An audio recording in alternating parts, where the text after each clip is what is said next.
Welcome to Season 4, Episode 3 of the Southerners Podcast, Teacher Talks, where you can get to know more about your teachers. I'm Sarah Sun, and in this episode, I interviewed Dr. Manuel, an English teacher here at Great Neck South High. Hi, Dr. Manuel. Thank you so much for agreeing to do this short interview for our podcast today. And how are you doing today? I'm doing very well, thanks. Glad So we to have be a here. few questions for you. First, could you briefly introduce yourself? Sure. My name is Dr. Manuel. I'm English department head. Been here for, since 1998. Been department head since 2006. And why did you decide you wanted to be a teacher? That's a hard question. I think I always enjoyed talking to people. I always admired teachers, and something about the teacher-student relationship that attracted me. I had teachers in my family, so I suppose I vaguely heard about what teaching was like. I started teaching Sunday school before I was out of high school, so that was, I guess, my first introduction to having kids in a class and answering questions and conveying to them information, so I guess I enjoyed it very early and thought it was a good profession. And why did you decide to teach English specifically? It was always something I enjoyed. When I took the English Regents, I scored pretty well, but I scored 1 point higher on the German Regents. And I thought I'd be a German teacher. And I majored in German early on for my first year and a half. And then language was more of a struggle, the learning of a language is more of a struggle than it had been in high school. I sometimes say that if someone had told me, if you go to Germany, you'll learn the language. But nobody ever told me that. And I guess my parents didn't have the resources to send me, so I switched my major to my second best subject at the time, which was English. And I remember my mother saying to me when I was telling her I was going to change my major from German to English, she said, "You can't be an English major. You don't read." I had done pretty well on an essay in my Milton class in college. And I had a question. I went up. What the instructor was, she was a wonderful woman, Miriam Starkman, I'll never forget her. She was not, I suppose some people might say, the most engaging instructor. She came in with Milton under her arm. She sat down at the desk, she opened Milton, and she started reading and kind of telling us what we needed to know. I was enthralled. But I had done well in this essay, and I went up to her and I asked whatever questions I was going to ask about the essay. And she said, "Mr. Manuel," she always called her students Mr. and Miss. And "Mr. Manuel, what do you intend to do?" I said, "Well," and I think this is just after I'd had that conversation with my mother. And I said, "Well," I was thinking about changing my major to English, but my mother says," and I told her. She looked at me and she said, "Mr. Manuel, it's not what you have read, it's what you will read." That was so liberating to me. And so I changed my major without any fear, and that was how I became an English major. But gradually I grew to love it more and more. I stayed, that was at Queens College. I did my bachelor's at Queens. I stayed there for my master's.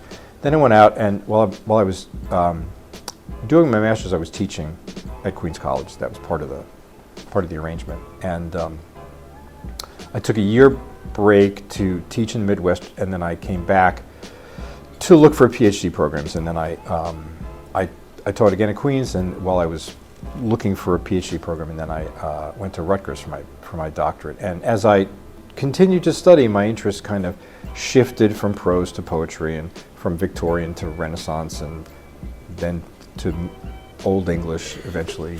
You know about that. So that's kind of how things developed. Yeah. I like how your teacher sort of reimagined like what your mother said for you, and instead of saying like, "Oh, you don't need to read to write, and that's why you should change," instead it's that you still can read, and it's just about what you do in the future. And she didn't even blink. She didn't think about it. It was exactly the right thing to say. Because I've always heard that like reading complements writing and vice versa. But I just love that. And would you say that your studies of like German and other languages have informed how you teach English? I think my study of German certainly has, because I come to English with an interest in the way a language works, and my interest in grammar. Even though we didn't study. I mean, I took a grammar course in college. I took the history of the English language as part of my PhD study, but we didn't really have to study grammar as a subject in grad school. Nevertheless, I think my interest in German made me interested in English grammar and the way any language works. I studied French a little bit in college, and a little bit Hebrew and a little bit of classical Greek. So I always came at this with this curiosity in the way languages work. Yeah. Mm-hmm. And you mentioned that you also taught at Queens College before. So what would you say are the similarities and differences between teaching to college students and teaching at Great Neck South to high schoolers? I was teaching mostly freshmen, and how much difference is there between the high school senior and the college freshman? Not much. And so there really wasn't much of a transition, really. I see. And also, correct me if I'm wrong, but you helped write like the English department MLA handbook, and you also you made the poetry supplement and all of those documents like for AP Lit. So what was the process of making those, and how have they sort of informed how you teach and helped your students? Well, the MLA handbook, the research guide, was really a collaborative effort, and it was pretty much divide and conquer. You take this section, you take that section, and then over the years we revised it, and other teachers, particularly Ms. Hastings, especially in the last edition, took on the revision of that mostly herself. The other names are on there because our earlier sections are still incorporated in there. The poetry supplement that I use in 12 AP is so close to the kind of thing I did for my dissertation. My dissertation was an edition of poems with commentary. So there were long essays before each section of poets, and I would look when I could at the original documents. When I couldn't, I used and gave credit for other people's editions.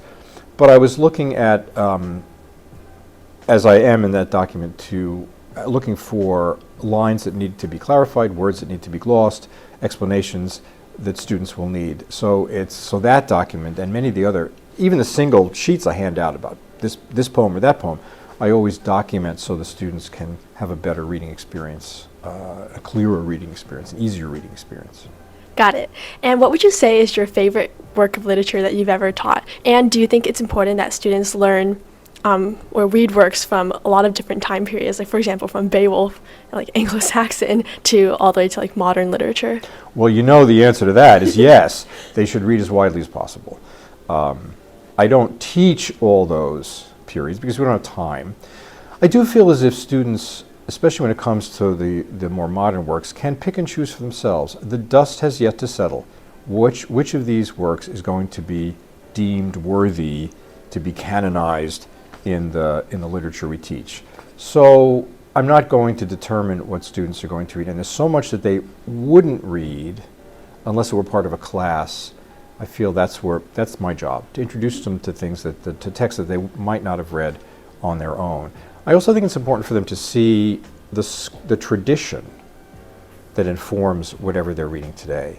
Where has the language and literature been, and where's it going? And it shouldn't be a surprise that so much of the concerns of earlier literature are exactly the same concerns we have today. You read Beowulf, and you still have issues of pride and reputation and good and evil and the evaluation of other people's deeds. And you read Shakespeare, and you still have those timeless questions about who are we, and how do our actions define who we are, and how do we make decisions. If we never taught Shakespeare, would a student ever read it on his own? Now they've been exposed, and they know that they can read it on their own. Mm-hmm.